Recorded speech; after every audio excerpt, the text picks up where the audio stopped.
సముద్రానికి ఆనుకున్న నియోజకవర్గం. సుమారు 16 గ్రామాలు తీర ప్రాంత గ్రామాలుగా ఉన్నాయి మనకి. గతంలో చూసినట్టయితే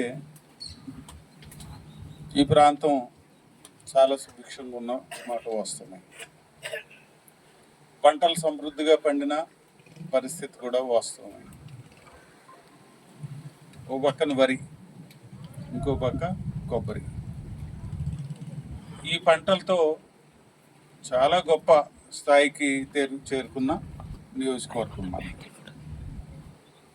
అయితే